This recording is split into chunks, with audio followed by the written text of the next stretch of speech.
Të gjithëve të nderuar shikues, faleminderit që jeni përpara ekranit të News 24 për të ndjekur emisionin e radhës të Njerëz në Fokus, që si kundër e kuptuat, sonte me mua në studio është Ministri i Transportit dhe Infrastrukturës, zoti Edmond Haxhinasto. Mirëmbrëma zoti Haxhinasto, faleminderit që pranuat jeni në Njerëz në Fokus. Është kënaqësi. Faleminderit. Do doja ta nisja diskutimin me ju me një sër çështjesh që kanë patjetër interes për shqiptarët, po mbi të gjitha duket se është e shumë pritur për ne, për gjithë shqiptarët, reforma që ju keni ndërmarrë së fundmi, lançuar së fundmi, ajo e ujit me 2 drejtimet kryesore të saj. Po përpara se ta nis më njëherë bisedën me ju, do doja që të gjithë ata që e kanë humbur momentin e lançimit tuaj, pak ditë më parë me kryeministrin Rama, ta ndjekin përmes këtij inserti. Kryeministri Edi Rama dhe Ministri i Transporteve dhe Infrastrukturës Edmond Haxhinasto prezantuan para 61 kryetarëve të bashkive të vendit reformën e shumë pritur të ujit, e cila ka 2 drejtime kryesore: ujitje në shërbim të bujqësisë dhe furnizimin me ujë të pishëm për popullatën. Për rreth 67% të prodhimit të ujit në vend nuk arktohen të ardhura, duke rënduar çdo vit gjendjen financiare dhe duke rritur çdo vit humbjet. Çdo bashki do konkuroj për të përfituar nga granti i performancës. 67% e ujit që prodhohet humbet ose nuk gjeneron të ardhura, janë 11 miliard lekë që humbasin dhe që janë sa 2 fishi buxhetit të këtij viti për këtë sektor. Keq menaxhimi është një nga shkaktarët, pohon Ministri Haxhinasto. 50% e këtyre humbjeve vinë si rezultat i mos performancës së efektit njerëzor. Pra, tonën. Që nga politik bërja, që nga monitorimi, që nga operimi, edhe deri tek qytetari. Pas prezantimit të reformës së ujit, nisi edhe puna në terren. Haxhinasto ishte në ujëselsin e Qafthanës në bashkinë e Prenjasit, ku filloi puna për prerjen e lidhjeve të palishme. Pas Prenjasit aksione kundër lidhjeve të palishme do të shtrihen edhe në 60 bashkitë të tjera të vendit. Reforma e ujit synon kalimin e kompetencave të plota të menaxhimit të ujësjelsit të bashkitë, por dhe aksione të shumta për prerjen e lidhjeve të palishme të ujit. Të ishit në Prenjas, zoti Haxhinasto, pse ndalesa juaj e parë ishte Prenjas, ujësjelsi i Qafthanës. Ka shumë lidhje të palishme ka atje në krahasim me kryeqytetin apo qytetet të tjera të mëdha të Shqipërisë?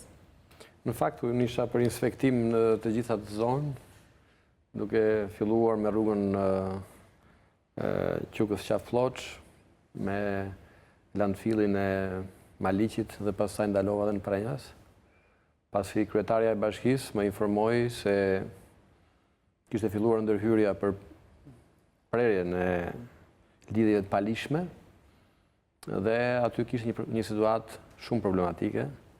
Ndalova për ta parë dhe me të thënë drejtën ishte një rast tipik i problematikës jashtëzakonshme që ka në përgjithësi sistemi i rrjeteve tona të furnizimit me ujë, ndërkohë që uji kishte me bollëk, sipas specialistit lokal aty kishte rreth 500 litra për sekond prurje, dhe nga këto 260 litra në sekond iknin,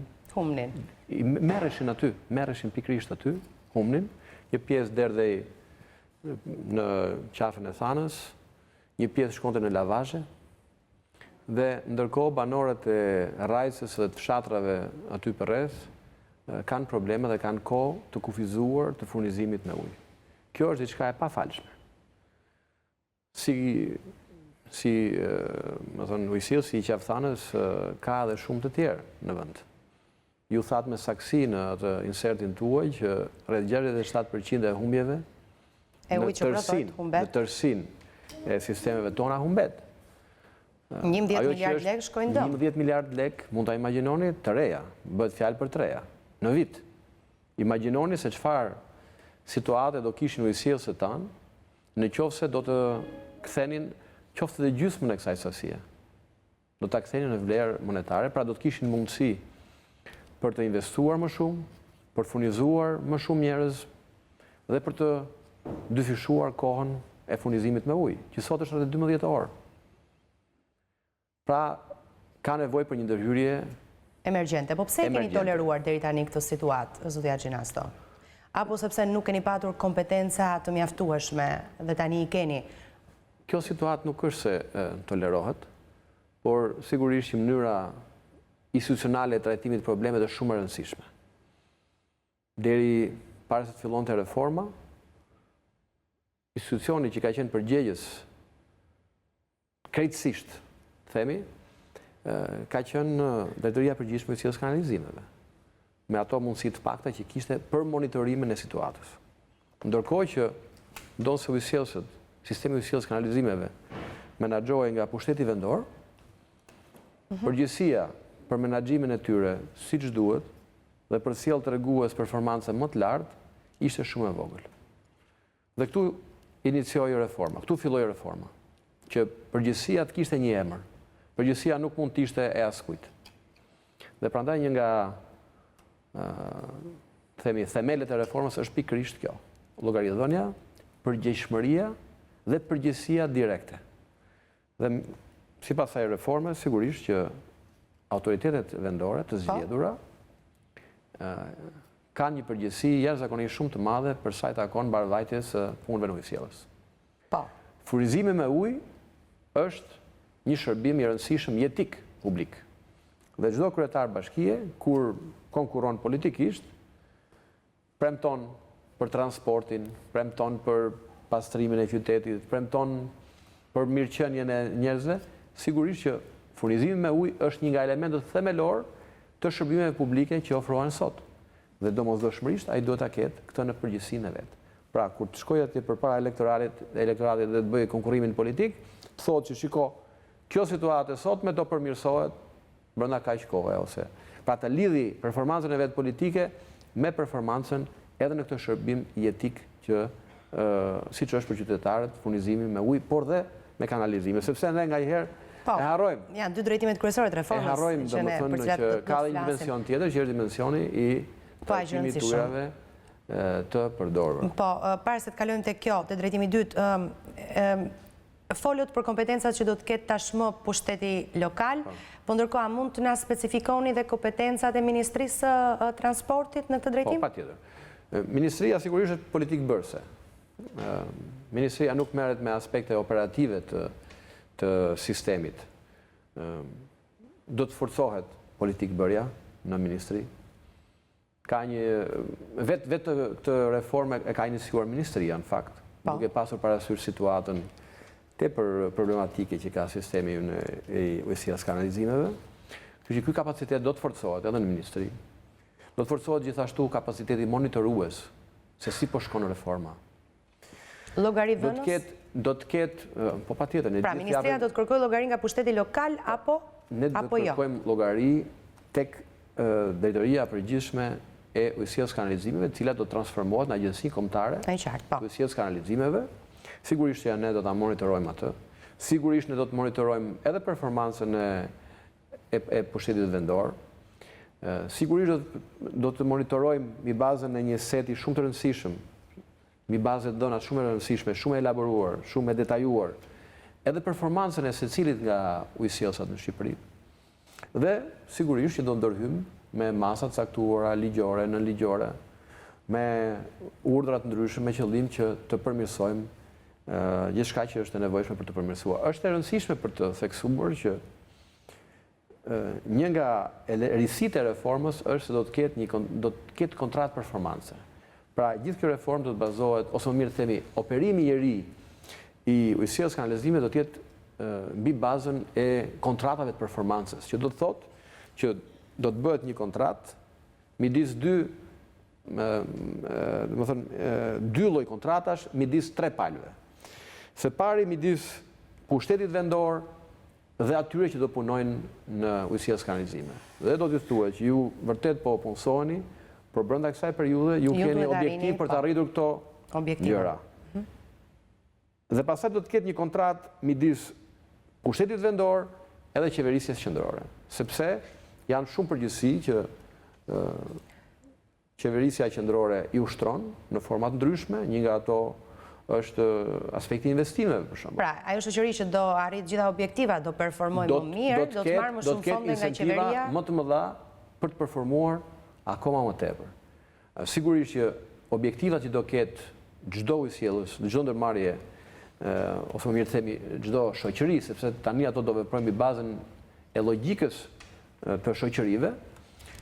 Pra çdo objektiv që ato do kenë, sigurisht që është realist, do të jetë realist, sepse këto kontrata janë duke bërë, janë kryer, po do të filloj konkludimi i tyre me përfaqësuesit e pushtetit vendor dhe me shoqëritë e Ujësisë së Kanalizimeve. Të gjithë objektivat e to pra do të jenë të realizueshme, nuk do të jenë themi hipotetike, po të jenë të realizueshme me bazën e disa kritereve të përpunuara që tashmë ne i kemi, qoftë Drejtoria e Përgjithshme e Ujësisë së Kanalizimeve, që do të kthehet në agjenci, qoftë edhe Ministria, qoftë dhe enti rregullatori i ujit, i cili do të ketë gjithashtu një peshë shumë të madhe, do të monitorojë, sigurisht do të merret kryesisht me çështjen e tarifave, por do të shikojë edhe treguesit e performancës në përgjithësi të gjithë sektorit. Dhe do të raportoj ku? Në Ministri apo? Enti? Po. Jo, enti është i pavarur. E di, po. Enti është një i pavarur, po do të ketë një bashkëpunim. Informacionet që ai merr vlen për ju apo jo, për të matur? Pa diskutim, ne do të kemi një komunikim intensiv, do të kemi bashkëpunim për të përpunuar të dhënat që kemi dhe për të arritur konkluzione. Sigurisht që ai ka varësinë e tij, duhet të raportojë edhe në kryeministri, se atje varet, por gjithashtu edhe autoriteti, agjencia kombëtare e Ujësisë së Kanalizimeve, edhe ajo do t'i përpunojë këto dhëna dhe do t'jetë më e angazhuar drejt për drejt në çështjet operative. Pasi në strukturën e saj të re do të ketë 3 drejtori rajonale.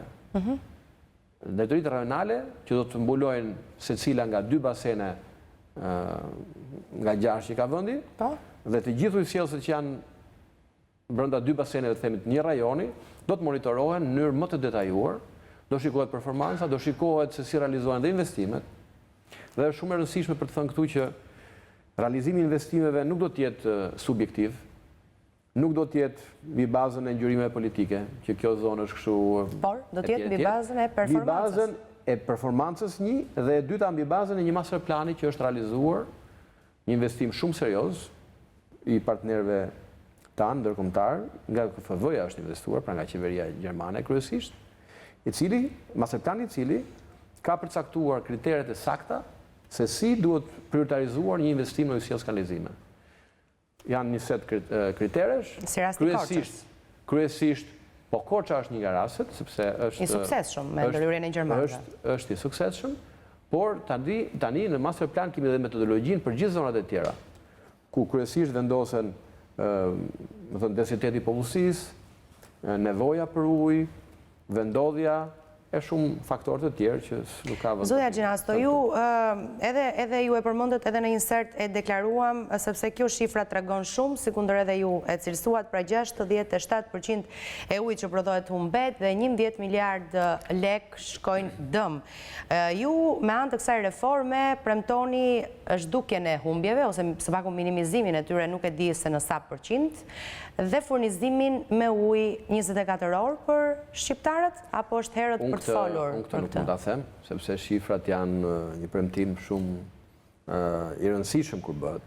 Por mund të them këtë, që Shqipëria sot prodhon 270 milion metër kub ujë. Ndërkohë që nuk furnizohet e tëra. Furnizohet vetëm 80% e popullsisë. Për të furnizuar të gjithë popullsinë e Shqipërisë, pra edhe 20%, duhen rreth 215 milion metër kub. Pra, aktualisht, ne prodhojmë pothuajse 55-60 milion metër kub më tepër se sa i duhen gjithë Shqipërisë. Ndërkohë që faturohen, shkojmë me faturim vetëm 90 milion metra kub. Diferencën e bëni vetë. Tani, në qovë se kjo sasi ujë, si që ishte rasti i Qafthanës, kjo sasi ujë futet në tuba, në qovë se kjo sasi ujë fillon dhe madet ashtu si që duhet, jo vetëm që të gjithë të shoqëri të Ujësisë së Kanalizimeve do performojnë ndryshe, do kenë aktivitet krejtësisht ndryshe, financiar, por më e rëndësishme akoma do të kenë mundësi për të shërbyer njerëzve më mirë. do investojnë për bërë lidhjet edhe atyre familjeve që nuk janë të lidhura, do kenë mundësi të zgjasin kohën e shërbimit të ujit. Do kenë mundësi pastaj edhe për të blerë matë saj, për të vendosur edhe sistemi inteligjente të matje, siç kanë bërë disa nga shoqëritë aktualisht, me qëllim që uji, si një pasuri e madhe kombëtare që kemi, të shkojë për njerëzit, të shërbehet tek njerëzit. Dhe jo të humbi në mënyrë të pa drejt, tragjike do thoja, siç është situata aktuale. Vendosja e matësave është pjesë e kësaj reforme, zotja Gjinasto? Në djenin time, pjesa më e madhe e popullsisë nuk e paguan ujin që konsumon. Për shkak se nuk ka matësat e duhur ndoshta ose nuk e di. Ju e thatë që vetë këto fakte tregojnë që se sa pak paguhet, se sa pak faturohet dhe rrjedhimisht edhe paguhet. Unë mendoj që vendosja e matësave do sjelli besoj një konsum më të kontrolluar të ujit nga ana e qytetarëve, se do të detyrohen të paguajnë atë. Dhe besoj që do sjelli një shëndoshje të gjithë sistemit të furnizimit me ujë në vend.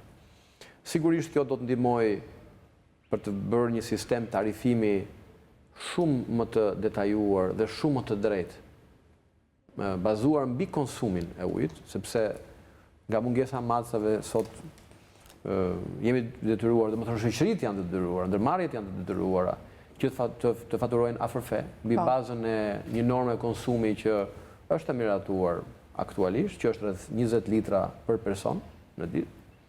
Pra faturimi nuk do të jetë më afërfe, por do të jetë shumë i saktë mbi bazën e konsumit që do të realizohet. Por vendosja e matësave do të ketë edhe një të mirë tjetër, që do të na orientojë siç duhet për të organizuar më mirë me çështjen e trajtimit të ujrave të përdorura. Se sigurisht një familje aq ujë sa do të marrë, do të dalin matës, ai do nxjerrë në sistemin e kanalizimeve. Dhe kjo do të bëjë një shpërndarje shumë më të mirë dhe përmirësim të shërbimit me kanalizime, i cili në fakt është lënë në përqindje pak më ulët se sa ujësjellës kanalizime. Po, do të flasim për këtë, vetëm lejoni edhe diçka tjetër në lidhje me ujin e pishëm, sepse në fakt, zotja Gjinasto, nuk e di nëse ju keni pasur mundësi ta ndiqni, me siguri po, sepse në këtë studio her pas here kanë qenë të pranishëm zyrtar të ministrisë që ju drejtoni, për të folur pikërisht për këtë çështje. Çështjen e ujit të pishëm, dëshirën për të patur, nevojën për të patur, po dhe dëshirën për të patur këtë reformë që të jetë produktive, me synimin që më në fund shqiptarët të kenë ujë 24 orë. Po, nuk është vetëm kjo e rëndësishme është edhe cilësia e ujit që konsumojmë. Përpara se t'ju pyes për këtë, Ola Mitre, gazetarja e emisionit ton, ka bërë një vëzhgim. Ndjekim edhe rikthehemi.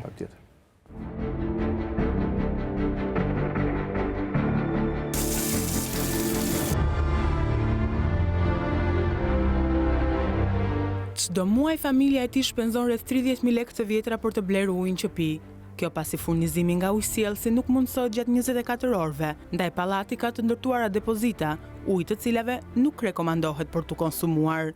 Zakonisht, na fukaralleku e kemi pirë edhe në robinetin. Na mos pasja kemi marrë edhe kemi blerë. Sa ju shkon në muaj nëse keni bërë një llogari? Afërsisht mund shkoj tek 3.000 lekë të reja. Po ujin e robinetit pse nuk e konsumoni? Pallati juaj ka depozita?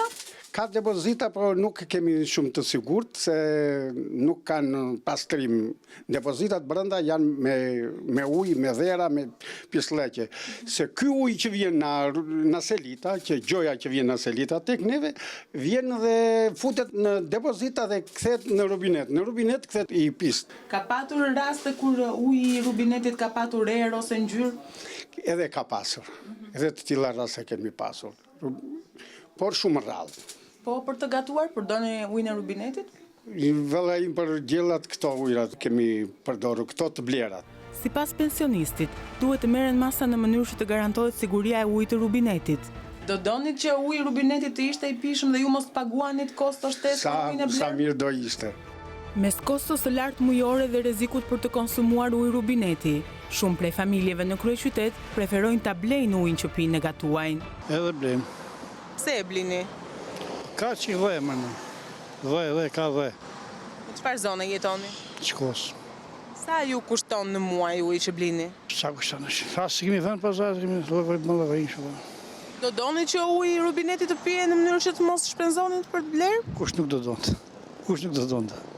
Thjesht e blejmë sepse ku di më duket më i pastër, thjesht mentalitet asgjë tjetër. Do doni që uji i rubinetit të ishte i pishëm? Po, tash mirë do ishte. E paguan që e paguan? E blejmë. Të blerë sigurisht. Sepse është më i pastër normalisht. Do doni që uji i rubinetit të ishte i pishëm? Po, sigurisht po. Ujtin e blejmë për makinat. Po ujti që kemi ujti i Bovillës mban shumë herë. Kaq. Do doni që të ishte cilësor në mënyrë që ta konsumoni? Po do duam po. Jo, e blejmë. Pse e blini? Vjen i ndotur. Sa ju shkon kosto mujore e ujit që blini? 20.500 lekë, të vjetra. Do doni që uji i rubinetit të ishte i pishëm në mënyrë që mos shpenzonit? Po gjithkush e dohet e po. Çfarë ti bëjmë? E blej. Po e blej se ajo thënë se është më e mira. Nuk ju duket cilësor uji i rubinetit? Jo, as pak. Ka pa pastërti? Po ka, shumë. Do donit që uji i rubinetit të ishte i pishëm në mënyrë që mos shpenzonit? Po normale, ato e duan gjithë. Pse jo? Ndërkohë ka edhe nga ata që detyrohen ta pijnë ujin e rubinetit për shkak të pamundësisë ekonomike për ta blerë. Rubineti. Besoni se është cilësor? Nuk besoj. Pse e pini atëherë? Po s'kemi arsye tjetër se të blejmë ne, nuk na del, domethënë se me qëra arrim. Keni mundësi ekonomike? Jo. Do doni që uji që pini nga rubineti të ishte cilësor? Po, patjetër.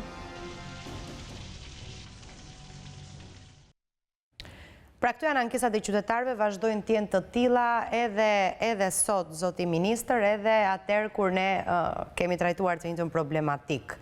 Veç cilësisë jo të mirë të ujit, qytetarët humbasin para nga xhepi i tyre, se sigurisht nuk duan të konsumojnë atë ujë, ndaj detyrohen ta blejnë atë. Do ta përmirësoni me anë të kësaj reforme cilësinë e ujit? Unë besoj që rritja e përgjegjësisë edhe përgjegjshmërisë në drejtimin e shoqërive do t'jetë hapi dhe rruga e dur për të ecur në drejtim edhe të përmirësimit të cilësisë së ujit. Nga inspektimet që kanë bërë, rezulton që të gjithë impjantet e prodhimit të ujit kanë ujë të pishëm. Por, ashtu siç pretendonin disa nga qytetarët me të drejtë, pastaj cilësia e ujit prishet në rrjet dhe në përfundim ata nuk, disa prej tyre mund të kenë probleme vërtet me cilësinë e tij. Ndërkohë që ekziston një sistem i ngritur tashmë, i cili monitoron cilësinë e ujit në të gjithë sistemet, themi në gjithë rrjetet e ujësjelljes kanalizimeve. Që është? Që është Inspektoriati Shëndetësor. Dhe ne jemi në bashkëpunim me këtë institucion, i cili në fakt bën një punë të mirë. Po nuk ndërrindot? Jo, patjetër, ka përgjegjësinë për të njoftuar që cilësia e ujit është. Për të testuar ujin dhe për të sigurisht për të ndërhyrë në raste të problematikës. Por, kjo nuk është e gjitha. Sigurisht që cilësia e ujit do të jetë një shqetësim edhe më i madh, më akut sot. Nga vetë fakti që një pjesë e rrjeteve tona janë shumë të amortizuara, dhe potenciali për ndotjen e ujit në rrjet ekziston. Ministria e Transportit dhe Infrastrukturës ka një task force e cila punon me kohë plot për sa i takon jo monitorimit cilësisë së ujit, sepse nuk e kemi atë tagër, por në mënyrë se si funksionon sistemi. Dhe shumë shpejt ne do kemi dhe ndërhyrjet tona, ndoshta dhe ligjore, me qëllim që ta përmirësoj më tej sistemin se si monitorohet sot cilësia e ujit. Do ndërhyni në rrjetin? Jo vetëm, por edhe në aspektin institucional. E qartë. Të përgjegjësive që do të kenë shoqëritë e ujësjelljes kanalizimeve, të kontrollit më të shpesht nga ana e Inspektoriatit Përkatës, të sistemeve tjera që mund të ngrem për të monitoruar cilësinë e ujit. Pra kjo është një gjë shumë e rëndësishme në radarin e vëmendjes tonë, domethënë. Dhe besoj që duke ecur reforma, do të kemi edhe paketën e plotë të ndërhyrjeve tona për sa i takon cilësisë ujit. Kur pritet kemi frytet e para, le të themi, të kësaj reforme? Frytet i dhatë ju, do më thënë, frytet e patë që një ndërhyrje në prerje të lidhjeve të palishme. E lidhjet e palishme ishte shumë evidente, por kjo duhet të vazhdojnë edhe gjithë shoqëritë e tjera, në gjithë bashkitë e tjera. Ndjenin time disa nga kryetarët e bashkive vërtet e kanë marrë situatën në dorë, në bashkëpunim me ndërmarrjet e tyre të ujësjellësve, janë duke ndërhyrë, janë duke mbështetur edhe nga policia bashkiake. Ujësjellësi i Tiranës ka bërë ndërhyrje pozitive. Dhe besoj që ne do të arrijmë shifra që do krijojë një situatë krejtësisht tjetër në performancën e shoqërive të ujësjellës kanalizimeve. Dhe e them përsëri që efektet do t'jenë me njëherë të dukshme në mënyrën se si ato drejtohen, në mënyrën se si ato krijojnë borxhe ose nuk krijojnë borxhe, pra si respektojnë detyrimet, në mënyrën se si do trajtohen njerëzit që kanë nevojë për të trajtuar me subvencion. Aktualisht çdo vit harxhohen 4.4 miliard për subvencione. Dhe këto, deri më dje, kanë shkuar për të mbuluar shpenzime energjie, performancë ujësjellësve që kanë pas probleme të thella. Ky koncept do ndryshoj. Tani subvencionet do shkojnë tek njerëzit që kanë nevojë, tek njerëzit që kanë asistencë dhe do të paguhet pjesa e konsumit të tyre, me qëllim që... Kur thoni tani, çfarë nën kuptoni? Tani kur? Tani në reformë. Në reformë, është pjesë themelore e reformës. Po e qartë, po nuk ka filluar të aplikohet kjo reformë? Apo pritet të aplikohet javën që vjen, po themi kur? Ka një afat? Unë mund të them këtë gjë, që në muajin shkurt është miratuar VKM-ja që i kalon të gjithë ujësjellësit në menaxhim me sistemin e ri. Pra, i krijon këto si shoqëri, ato duhet të regjistrohen si shoqëri të tilla dhe të fillojnë të operojnë mbi bazën e logjikës që operon një shoqëri.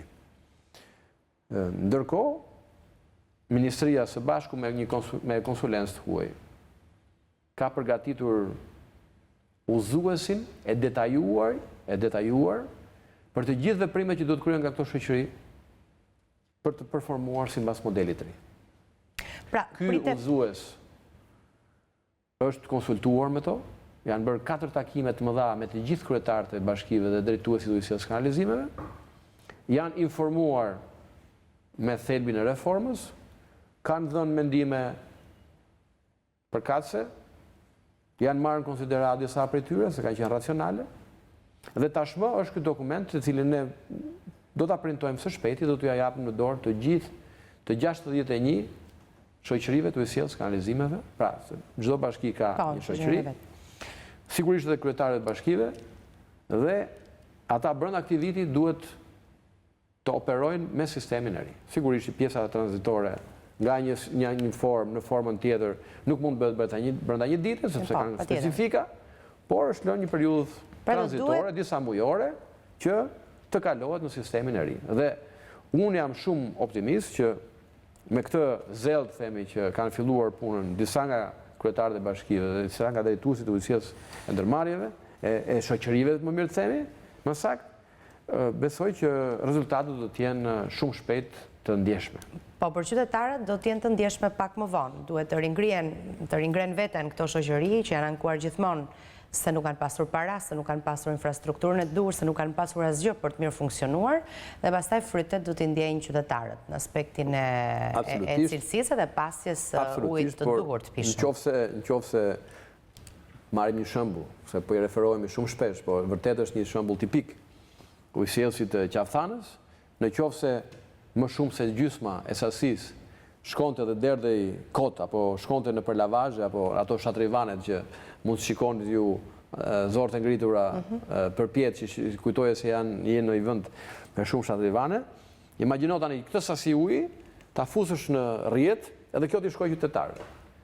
besoj që impakti, më thënë, ndryshimi është i menjëhershëm. Nuk ka nevojë për të pritur fundin e vitit për të ndryshuar situatën. Do më thënë, sigurisht që ndryshimi do kohën e vetë për të ardhur, por disa nga ndërhyrjet kanë filluar. Kanë drejt për drejt impakt tek qytetarët. Dikush që na ndjek, zoti ministër, më shkruan, pyet e pak ministrin, a ka lavazhe në Tiranë me ujë të pishëm? Shumica janë, thost.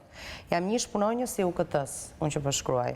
Unë nuk mund të përjashtoj faktin që lavazhet përdorin ujë të pishëm, por besoj që detyrat janë të qarta nga ana ujësiesit të Tiranës, që të ndërhy, ti kontrolloj ato, ti kontrolloj legitimitetin e lidhjes, sigurisht të shikoj nëse ato ushtrojnë aktivitet të regjistruar, ligjor, legal, dhe sigurisht marri masat përkatëse. Okej, drejtimi 2 i reformës është ujitja në shërbim të bujqësisë, apo jo? Po, ky është një komponent tjetër shumë i rëndësishëm, që në fakt mbulohet nga ana Ministrisë Bujqësisë, por përpara se të them dhe i mendim për këtë, shumë rëndësishme është përmend faktin që reforma në fakt është më gjerë se sa ujë për konsum dhe ujë për tokat bujqësore. Për ujitje. Po, ju përmendët edhe reforma përfshin edhe ujin për përdorime të tjera, siç mund të jetë energjia, siç mund të jetë përdorim industrial, si mund të jetë edhe lënia në atë shtrat lumi ku është, sepse nuk mund të thajmë gjithë lumet edhe t'i përdorim për konsum.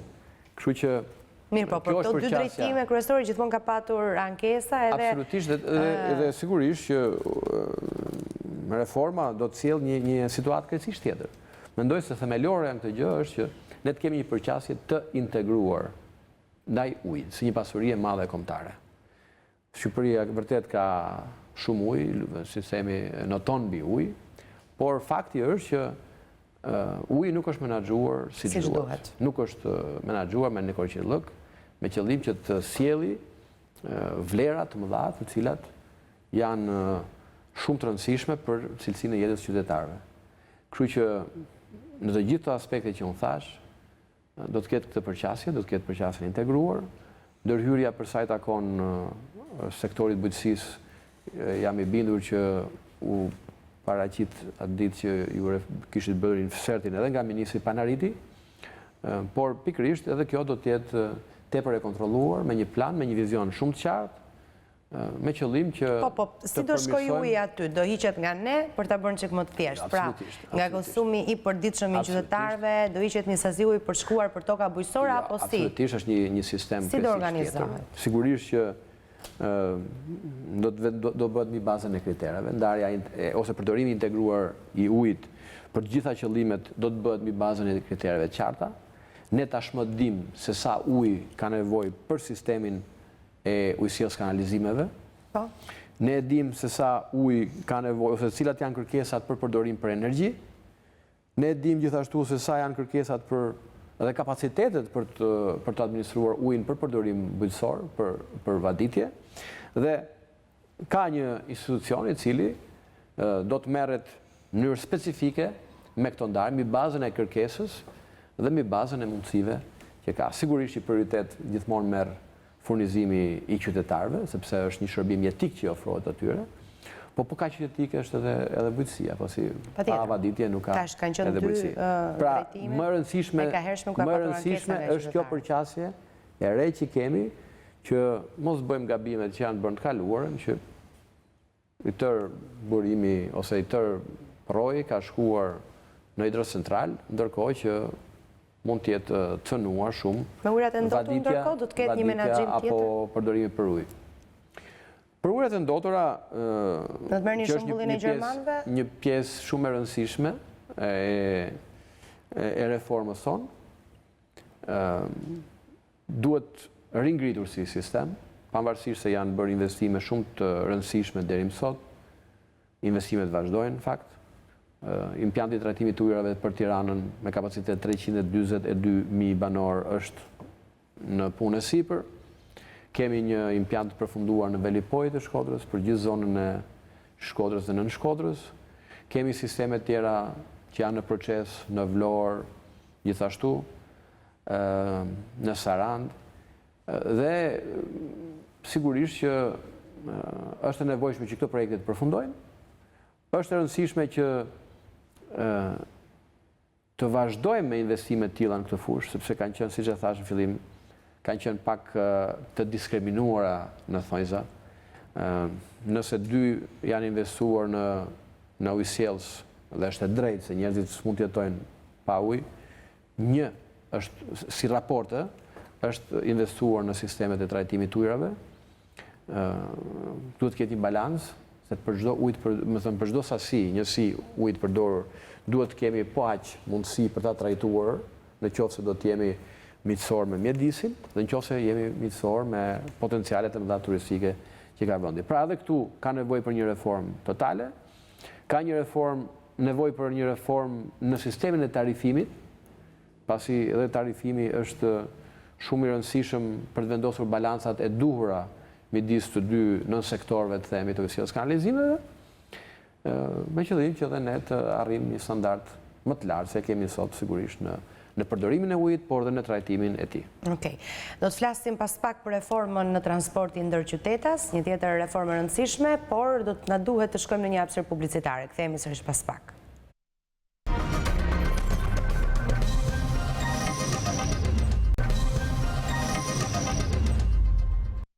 Rikthehemi sërish së bashku në transmetim të drejtë për drejtë. Vazhdoj të jem me ministrin zotin Edmond Agjinasto, ndërkohë shikuesit na shkruaj në faqen e emisionit Njerëz në Fokus për çështje të ndryshme, madje i paraprin edhe temave që un kam përzgjedhur të diskutoj me ju. Sapo të kem një hapësirë do mundohem që pyetjet i adresoj ministrit, po veçoj vetëm njërin me që mbyllëm pjesën e diskutimit për reformën e ujit. Një zotëri të rreq vëmendjen ose më saktë kërkon që ju të keni në vëmendje në këtë reformë dhe arsimimin e nënpunësve të shoqërive të ujësjelljes kanalizimeve. Pasi në këtë mënyrë mund të keni një performancë të kënaqshme, atë që ju do donit, ne të gjithë do donim. Një ndërhyrje do thoja me shumë vend, por dua ta siguroj zotrin ose zonjën e nderuar, zotrin, që çështja e burimeve njerëzore është Ja ku është mesazhi që publikohet.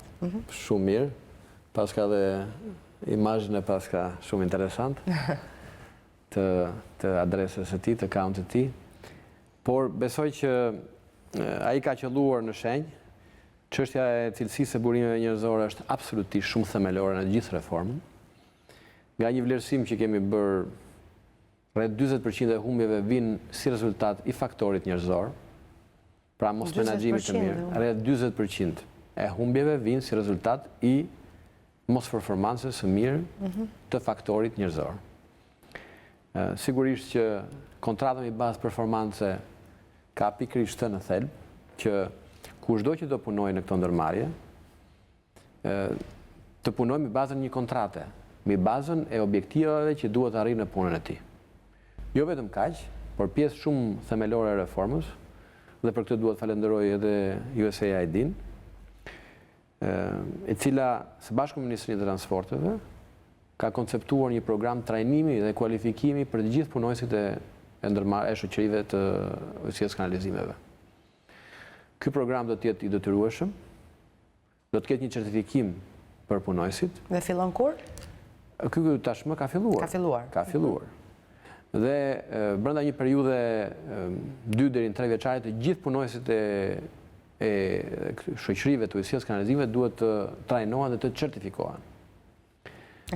Element shumë i rëndësishëm është kjo gjë, domethënë, trajnimi, kualifikimi për të ndryshuar situatën që është. Unë mund të jap vetëm disa shifra. Mund të them që numri më i madh i punojësve sot në ndërmarrjet në shoqëritë e ujësjelljes kanalizimeve janë rojet. Gati 9%. Dhe kategoria dytë më e rëndësishme janë hidraulikët, që janë më pak se 8%. Dhe po të shikosh numrin në tërësi të atyre që punojnë në këto sisteme, predominon profesioni i agronomit. Ujësjelljes kanalizimeve. Po. Domethënë, një do thoja, një, s'mund të them politik e burimeve njerëzore, por një realitet I cili duhet ndryshuar. Dhe që ju ta keni në vëmendje. Dhe sigurisht që duhet trajtuar edhe në këtë nivel, në nivelin e politik bërjes.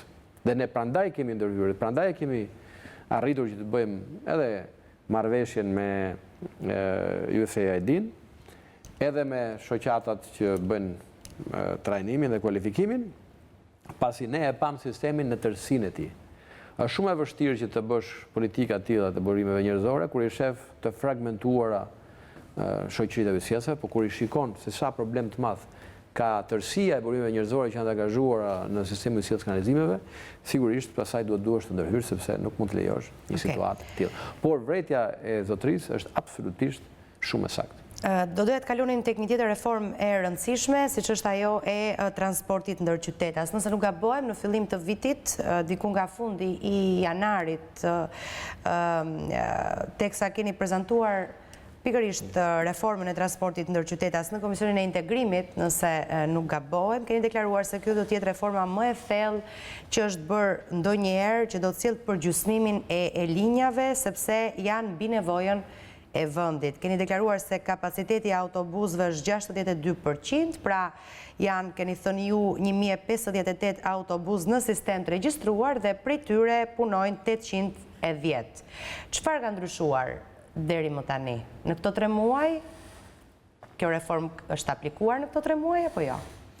Reforma sigurisht nuk bëhet në një ditë. Prezantimi juaj në Komisionin e Integrimit e deri tani. Patjetër. Reforma nuk bëhet në një ditë.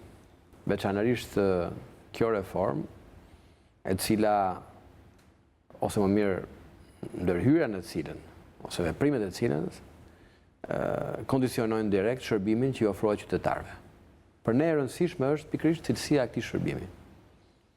Jo forma se si në vetvete, se si është I organizuar transporti publik, por nëse një sistem I transportit publik ndërqytetes nuk ofron cilësinë e duhur, atëherë ai duhet reformuar. Po. Nëse një sistem nuk është I vetëqëndrueshëm, sustainable që I thonë me terminologji kështu ndërkombëtare, atëherë ai duhet ndryshuar. Dhe kjo është edhe në mirë të operatorëve që punojnë. Sot situata akoma është shumë problematike. Por trendi është drejt asaj që duhet bërë. Për shembull, linjat janë përgjysmuar. Mund të them që sot janë rreth 200 shoqëri që operojnë në transportin ndërqytetas. Rreth 200 shoqëri. Ndërkohë që reforma parashikon që çdo bashki të ketë shoqërinë e vet të transportit ndërqytetas. Tirana do ketë më shumë, mund të ketë 2 ose 3, që do të thotë që nga 200 do bëhen 100 apo? Do të bëhen 64. Do bëhen 64. Do bëhen 64. Që do të thotë që mos jetë e rëndësishme se kush e ka orarin e orës 6 mëngjesit themi, e ka një individ apo një shoqëri, po tjetë e rëndësishme, edhe këta të orës 6, ndoshta të shkojnë edhe që në orën 5:30 që ti marrin atij të orarit 5:30 ca pasagjerë që të mbushen edhe të ikin me vrap për destinacion, por të gjithë operatorët të jenë pjesë e një shoqërie aksionere, dhe kjo është niveli më optimal I agregimit, I mbledhjes, I shoqërizimit të operatorëve. Sepse ka edhe nivele shumë më të larta të agregimit e kanë fjalën. Ka edhe shoqëri që krijohen jo mbi bazë bashkie, po mbi bazë rajonesh. Pra një rajon I tërë mund të ketë vetëm një shoqëri. Po ne nuk po shkojmë aty për momentin. Për momentin po shkojmë te shoqëria bashkiake. Pra të gjithë këto operatorë, 197 operatorë që janë individ apo shoqëri, këto do të bashkohen me njëri tjetrin në shoqëri aksionere për çdo bashki. Dhe kjo shoqëri do të administrojë të gjithë itineraret që nisen nga kjo bashki, drejt bashkive të tjera. Çfarë sjell kjo? E para punës, kjo heqja të konkurrencën e pandershme dhe evazionit të tmerrshëm që ekziston sot. Së dyti, kjo do t'i bëj shoqëritë të painteresuara për të konkurruar në mënyrë të pandershme me njëri tjetrin, po do t'i fokusohet te cilësia e shërbimit. E treta, do rris kapacitetin financiar të shoqërive që të kenë mundësi të rinovojnë flotat e tyre. Se situata e flotave të transportit ndër qytete sot është katastrofale. Mbi 40% autobusëve janë më të vjetër se 25 vjeç, 30 vjeç. Një pjesë e madhe prej tyre, rreth 400 prej tyre janë jashtë lloj standardi. Dhe unë e kuptoj situatën. Apo për gjithë Shqipërinë? Unë kam për gjithë Shqipërinë. Kur bëni këtë? Unë kam për gjithë Shqipërinë, po flas për gjithë Shqipërinë.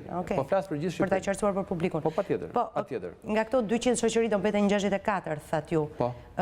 Si do mbeten 64? Këto do mblidhen. Këto 200-ta do të mblidhen në shoqëri mbi bazën e aksioneve që kanë.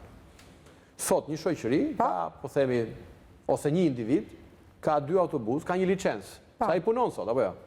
Ka linjën, themi, Korç Tiranë. Një individ. Sa është kosto për një kompani? Për çfarë? Për në këtë drejtim, për transportin ndër qytete. Sa është kosto një kompanie? Mujore, vjetore? Po kosto varet se sa linja ka. Jo, keni bërë keni një database ju si ministri për këtë, apo është e parëndësishme teksa bëni është e parëndësishme. Se ne nuk merrem me këtë proces. Ne kemi dhënë orientimin që këto operator duhet të agregohen në shoqëri. Dhe disa nga bashkitë kanë ecur shumë pozitivisht. Ne këtë e kemi konsultuar në fakt me gjithë operatorët për gjatë një viti. Dhe të gjithë e kanë parë se një mundësi shumë të mirë për të ndryshuar sistemin e transportit të qytetit sot. Po t'ju them mënyrën se si bëhet. Patjetër. Pra nëse një shoqëri ose një individ që ka një licencë, ka një autobus 2, 10, këto kanë një vlerë caktuar, 10 vlera. E kanë në librat e tyre që mbajnë, në librat e tyre të kontabilitetit. Kjo vlerë bashkohet në këto shoqëri aksionere dhe secili futet me vlerën që ka të qoftë të mjeteve, të autobusëve, qoftë pasurive të paluajtshme. Dhe si aksioner, ai do të marrë edhe përfitimin mbi bazën e aksioneve që kanë ato shoqëri. Pra, kjo është një mundësi që japim të gjithë operatorëve. Mënyra tjetër shumë më radikale mund të kishte qenë që shiko, unë po e tenderoj këto shoqëri. Po hap një tender publik të hapur, edhe po them që ajo shoqëri që më vjen me autobusat më të ri, prodhimi i vitit 2015, ajo do mbetet, dhe mbulon kulladion, do marrë licencën. Dhe licencën do ta bëjmë nga 5 vjet, do ta bëjmë në 10 vjet.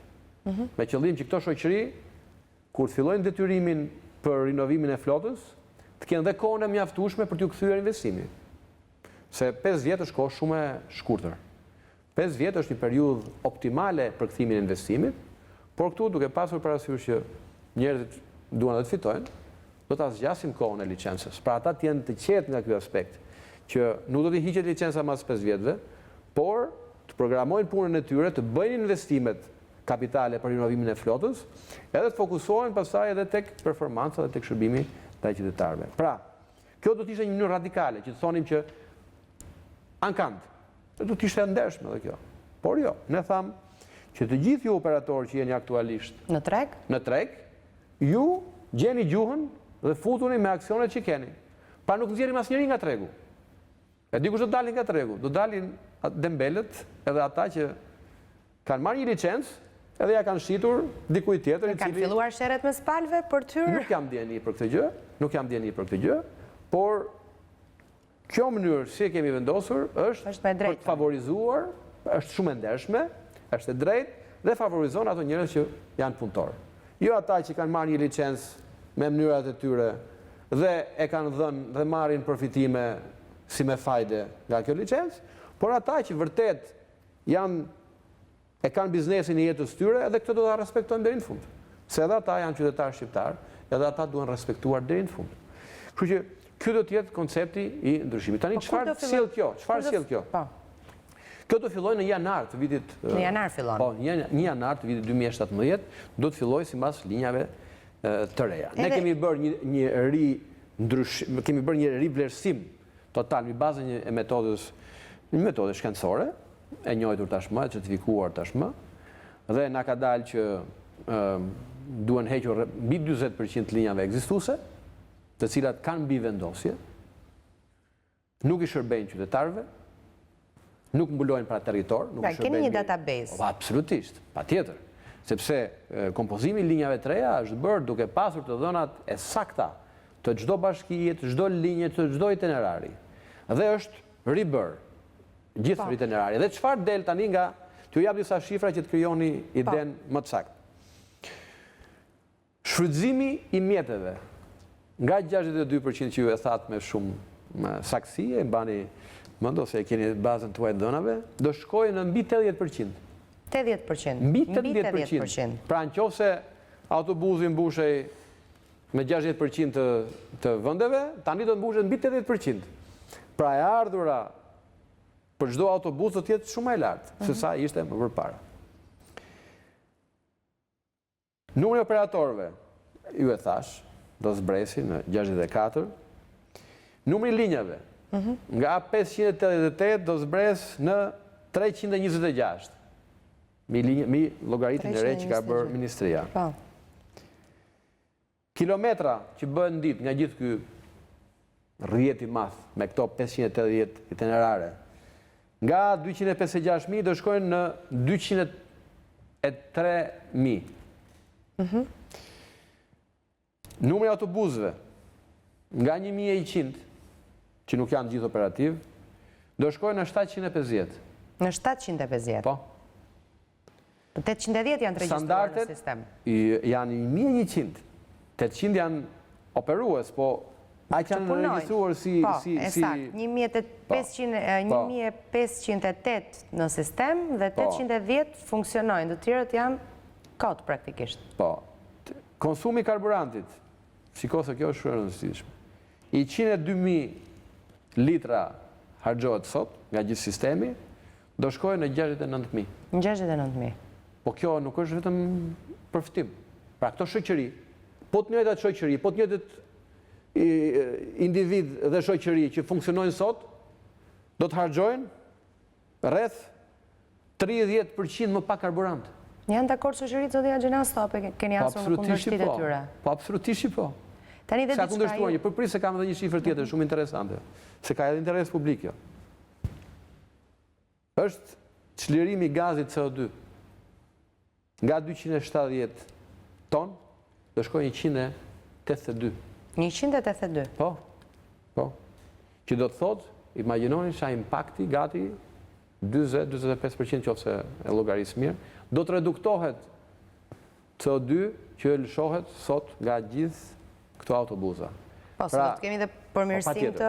Pra, tani, jo vetëm kjo tani, se ka dhe disa elementë të ri që janë shumë të rëndësishëm. Është reforma e biletimit. Po, e di, vetëm diçka dua të di. Pra, ju keni, me reformën e re, ju keni konceptuar një shoqëri për çdo njësi administrative, pra për çdo bashki, për çdo qytet. Përveç Tiranës të aty, e cila do të ketë 2 ose më 3, ose më shumë se 2, 3? Po, do të ketë 61, 3, themi 60, 4 do ketë Tirana atyre. Po, Durrësi? Një do ketë? Durrësi do ketë një shoqëri. Një shoqëri. Po, keni parashikuar biletën elektronike, po ashtu keni parashikuar dhe ndërtimin e 7 terminaleve. Jo 7, ne kemi vendosur si kriter që bashkit duhet të kenë terminalin në tyre, sepse nuk mund të bëhet transport cilësor, në qoftë se nuk do të ketë terminalet e duhura. Pra çdo qytet duhet të ketë terminalin e vet, nuk janë 7, janë më shumë. Absolutisht. Çdo bashki duhet të ketë vendin e vet të se ku e ndërton pra zgjedh bashkia ose njësia administrative përkatëse. Bashkia, ne jemi të gatshëm edhe të ofrohemi. Disa bashkie kanë zgjidhur me privat, me një kontribut nga operatorët, që funksionon edhe kjo. Sigurisht ne jemi të gatshëm që të vëmë dispozicion edhe pronat që ka, themi, hekurrudha shqiptare, përgjithësisht stacionet e trenit kanë sheshe të tilla, jemi të gatshëm të diskutojmë dhe të ofrojmë këto për pushtetin vendor, sigurisht duke mos komprometuar funksionimin e hekurrudhës. Bileta elektronike është shumë e rëndësishme, sepse do të menjanoj, do të eliminoj evazionin shumë të madh që ekziston sot, dhe do të japi mundësi për shumë shërbimet inteligjente. Për shembull, për paraqitjen e tabelat e stacioneve, se kur është orari i autobusit, ku ndodhet autobusi, kur vjen autobusi, që njerëzit të orientohen më mirë dhe mos të harxojnë orë të tëra duke pritur autobusit. Edhe kjo do bëhet nga pushteti lokal apo nga ju? Apo në bashkëpunim? Këto sigurisht që... Si ndajnë kompetencat e kjo reformë? Normalisht, për sa i takon shteti nuk merr pjesë në këto. Sistemi i transportit ndër qytetas është një aktivitet privat. Ne sigurisht përcaktojmë standardet, ne përcaktojmë si duhet bërë, dhe këtë e kemi bërë, me këtë reformë që unë ju përshkruva, me standardet e terminaleve, por edhe me standardin e biletimit, me standardin e autobusëve. Se çfarë moshe duhet të kenë autobusët? Çfarë kategorie duhet të kenë? Çfarë parametrash cilësie dhe komforti duhet të kenë? Po ju vendosni standardet kontrollet kush i kryen, në këtë rast pushteti lokal? Pushteti vendor, por ka dhe një drejtori të shërbimeve të transportit, që është në varësi të Ministrisë së Transportit, pra ka bashkëpunim tërpasershëm lidhje me këtë gjë. E cila do të aktualisht e bën këtë funksion, por sigurisht që me realizimin e reformës do të ketë më të specifikuar dhe më të detajuar punën e vetë. Por është rëndësishme tek çështja e biletës elektronike, që të kuptohet, ne duam të aplikojmë parimin e pagesës për kilometër. Për kilometrin e realizuar nëpërmjet shërbimit të transportit ndër qytetas. Pra që nëse unë dua të shkoj, themi, nisem nga Librazhdi për të shkuar në Sarand, unë me biletën time elektronike do të paguaj eksaktësisht sa është distanca. Dhe mos të paguaj se sa mund të dëshironte për shembull, pronari i autobusit apo operatori apo sistemi aktual i biletimit që bën mbi bazën e itinerarëve. Ti mund të zbrisje për shembull, themi, përpara Sarandës, ndërkohë që duhet paguaj për kilometra më tepër për itinerarin e plot. Dhe gjithë kujdesi është që pagesa të bëhet për kilometrin e realizuar. Kjo është një, po buzëqeshja sepse po më kujtohej që këtë pyetje kam drejtuar kryetarit të bashkisë, Erion Veliaj, kur e kam patur në studio për Tiranën, po dukej se ishte ende herët për të bërë këtë lloj. Jo, ndjenin time dhe Bashkia e Tiranës, për sa i takon transportit publik, urban brenda qytetit, janë duke realizuar një projekt të tillë për biletat elektronike. Edhe në panairin e fundit që u realizua para pak ditësh, u diskutua kjo çështje dhe besoj që kjo është e ardhmja. Kjo është e ardhmja sepse nëse duam të shërbejmë mirë qytetarëve, patjetër që duhet fusim sistemit inteligjent të transportit. Pra, nga janari vitit ardhshëm fillon të ndjehet kjo reformë e rëndësishme, me përfshirë brenda edhe biletën elektronike? Çështja e biletës elektronike fillimisht do të testohet nëpërmjet një projekti pilot. Ku? Në cilin qytet? Ne kemi përzgjedhur 3 itinerare për ta bërë këtë. Tiranë-Elbasan, Tiranë-Durrës dhe Tiranë-Shkodër. Jemi duke përpjekur të mobilizojmë fondet për ta realizuar atë. Fonde nga buxheti i shtetit apo? Të gjitha format e ndryshme, kemi lënë një pjesë nga buxheti i shtetit, shikojmë mos marrim ndonjë financim nga donatorë të ndryshëm, që ta realizojmë si projekt pilot dhe pastaj të shikojmë ta shtrijmë edhe për linjat e tjera të vendit. Zoti Agjinasto, kur flasim për transportin urban, mund të përmendim edhe atë që ju përmendët paksa shkarazi, duke e ndërlidhur me vendin ku mund të ngrihen terminalet, pra çështjen e shërbimit hekurudhor që është duke u vënë në punë me humbje, me sa informacion kam. Pse nuk investohet që të bëhet edhe ky shërbim i konkurrueshëm? Pyetja ju është shumë e vënd, por fakti është që hekurudha për shumë kohë është një gjendje mbijetese. Është trajtuar si një park i madh hedhurinash që aty mund gjesh disa copa hekuri, mund t'i shesësh për skrap edhe të rikuperosh sa para. Para me cilat pastaj mund ta mbash gjallë hekurudhën. Në fakt një koncept i cili ka qenë i gabuar, mendoj unë, që në fillim të viteve 90, kur mendua që nuk ishte të ardhme për sektorin hekurudhor. Një koncept i gabuar pasi u mendua që edhe industritë minerare apo hidrokarbure që kishin nevojë për hekurudhën për të transportuar sasi të mëdha materialesh po mbylleshin, nuk ishin më ardhme. Situata evoluojnë në mënyrë të tillë që ajo përzgjedhja të hershme ishte e gabuar. Dhe vim sot në një situatë që kemi mbi 2 dekada që investimet kanë qenë për mbijetesë të Ekurudhës. Investimet mirëfillta kapitale për ta bërë konkurrueshëm transportin ekurudhor nuk ka pasur. Do të ketë në të ardhmen? A keni në plan ta privatizoni këtë sistem? Kjo është një çështje mundësie. Në fakt, buxheti i shtetit aktualisht ka dhënë subvencionin e tij për Ekurudhën, por nuk është i mjaftueshëm për ta ringjallur atë, pavarësisht disa ndërhyrjeve që ne kemi bërë në mënyrë prioritare, duke rinovuar, themi, disa vagon dhe një lokomotiv, të paktën për linjën Tiranë-Durrës. Kjo ka qenë e pamjaftueshme. Ka pasur edhe disa komplikime që kanë të bëjnë me disa ndërmarrje që tradicionalisht e kanë përdorur Ekurudhën për qëllimet e veta, ndërmarrje të cilat kanë pasur probleme të mëdha me punën e tyre dhe rrjedhimisht ka ndikuar drejt për drejt tek volumi i Ekurudhës. Një dënim të madh ka marrë Ekurudha nga prishja e stacionit Tiranës, gjë që ka ulur numrin e pasagjerëve nga 450.000 në vit në 250.000, pra 200.000 pasagjerë janë reduktuar vetëm nga mungesa e stacionit Tiranës. Por mendoj që mungesa e përkohshme apo jo? Po aktualisht nuk është. Do bë 3 vjet në gjykimin tim që nuk ekziston. Veçanërisht për ato kategori që janë të ndjeshëm ndaj çmimit të transportit, student apo pensionist apo kategori tjera. Pra jemi në situatë të tillë që po përpiqemi të krijojmë një atraksion për mundësinë e investimeve në Ekurudhë.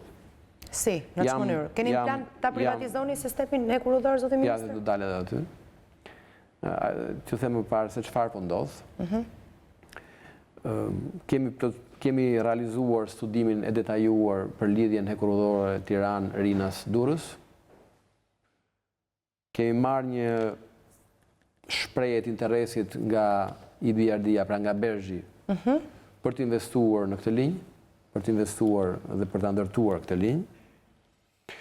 Kemi ndërkohë disa kërkesa nga sektori privat për t'u angazhuar në investimin e realizimin e kësaj linje. Gjithashtu kemi bërë një studim bëshmërie apo vizibiliteti, si themi, për të gjithë rrjetin ekurudhor shqiptar, duke vendosur prioritarizimin se cilat linja duhen investuar më përpara dhe cilat më pas. Kjo është një shumë e rëndësishme për të administruar dhe për të orientuar investitorë të ndryshëm. Në ç'ë konkluzion keni arritur? Kemi futur, do t'ju them. Kemi futur si pjesë të rrjetit bazë rajonal dhe europian disa nga linjat kryesore ekurudhore të vendit, veçanërisht atë Durrës, Bajs, Malizi. Po konkludojmë një studim fizibiliteti për lidhjen ekurudhore Durrës kufiri Maqedonin. Është dhënë një kontratë koncesionare investim nga investitorë shqiptar për lidhjen e zonës naftmbajtëse të vendit me portet e hidrokarburëve në jug të vendit, që duhet përgëzuar. Pra gjërat po lëvizin në kuptimin strategjik, në kuptimin e projekteve, të prioritizimeve. Dhe sigurisht po promovohet Ekurudha shqiptare si një në sektori transportit, i cili do të ketë një të ardhme shumë pozitive se deri më sot, veçanërisht duke pasur dhe parasysh edhe lidhjet ndërkombëtare të saj, veçanërisht duke pasur. Po, patjetër, është një kërkesë për investimet tuaja, siç është për shembull TAP-et, absolutisht. Sistemi modernizuar ekurudhor. Kërkesat, po, diçka tjetër prioritare për ne është gjithashtu rritja e intermodalitetit, pra kalimi nga një mënyrë transporti një tjetër në portin e Durrësit. Është vendosur si objektiv për portin e Durrësit dhe për Ekurudhën shqiptare që të realizohet lidhja me kalatat e portit të Durrësit, përveç kalatës lindore të bëhet edhe lidhja e perëndimores. dhe asaj kontenjerëve. Kjo është e rëndësishme. Do të bëjmë vlerësimin në kuadër të studimit fizibilitetit për korridorin e 8, pra Durrës, kufijë me Maqedoninë, nëse mund të realizojmë një park logjistik diku në zonën e Prenjasit për të shërbyer gjithë juglindjes të vendit dhe Maqedonisë, me qëllim që rrjeti ynë hekurudhor të fillojë të paktën të ketë një perspektivë se ku po shkon, çfarë zhvillimi ka, dhe investitorët potencial që vinë her mas here ta kenë atë shumë të qartë dhe të kuptojnë që është një sektor transporti që ne e vlerësojmë të rëndësishëm. Në qartë. Një gjë shumë e rëndësishme gjithashtu, ka shumë pyetje ndërkohë. Nëpërmjet instrumentave që kemi, ne të orientojmë transportin i cili realizohet në mënyrë abuzive sot në fakt, veçanërisht të mineraleve, drejt hekurudhës, se sot realizohet me kamion, duke abuzuar mbi peshën, mbi akse, dhe duke dëmtuar, duke amortizuar në mënyrë të jashtëzakonshme rrugët e vendit, asetet që ne kemi.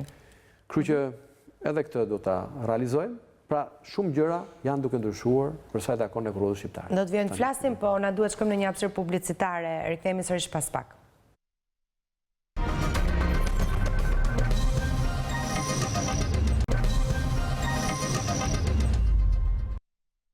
Rikthehemi sërish së bashku në transmetim të drejtë për drejtë. Vazhdoj të jem me ministrin e transportit dhe infrastrukturës zotin Edmond Haxhinastos, apo përfunduam së foluri për atë që do të pësojë edhe shërbimi hekurudhor në vendin ton, ndryshime rrënjësore, frytet e cilës kur pritet t'i ndjejmë? Këto në fakt sistemet ose në sektoret e transportit nuk mund të thuar që e japin frytin me njëherë. Hekurudha shqiptare ka nevojë për investime. Dhe sigurisht rezultati vjen mbas investimeve kumulative, që do thotë kohë mbas kohe. Nëse unë do ju them se çfarë duhet investuar në gjithë rrjetin tonë, mund të them se duhen mbi gati 500 milion euro duhet për të investuar në rrjetin e transportit hekurudhor. Shumë e rëndësishme është gjithashtu të shtohet, se unë nuk e përmenda, që përveç asaj që ne tashmë jemi në hartat e rrjeteve rajonale, ne po miratojmë kodin e ri hekurudhor. Kodi i ri hekurudhor. Kodin e ri hekurudhor, i cili është i bazuar krejtësisht mbi direktivat europiane, që do ta ndaj sistemin e infrastrukturës fizike nga pjesa e lëvizshme e hekurudhës, që janë ato që lëvizin mbi të, dhe menaxhimi i tyre do të jetë krejtësisht me regjim të ndryshëm. Pronësia për traseen për hekurudhën do të jetë shtetërore, por mund të përdoret nga operatorë të ndryshëm. Ndërsa pjesa e asaj që quhet rolling stock ose pjesa që lëviz mbi trase, sigurisht mund të ketë operator krejtësisht privat dhe mund të jetë krejtësisht private. Pra, një ndryshim krejtësisht konceptual për sa i takon hekurudhës. Dhe kjo do të sjellë, besoj, interes edhe nga investitorët të ndryshëm për të investuar dhe për të sjellë një situatë krejtësisht në shërbimin e transportit hekurudhor. Se kam shumë çështje që do doja ti ezauroja duke përfituar nga prezenca juaj, zoti ministër, prandaj edhe po shpejtoj. Përpara se të kaloj tek një tjetër çështje që un kam parashikuar, edhe një pyetje, si është e vërteta e tenderit që fitoi djali i zonjës Valentina Leskaj, Arian Leskaj në sistemin hekurudhor? Unë sigurisht që nuk dalloj se kush është djali i zonjës Leskaj, unë dalloj kompanitë të cilat bëjnë një kërkesë zyrtare,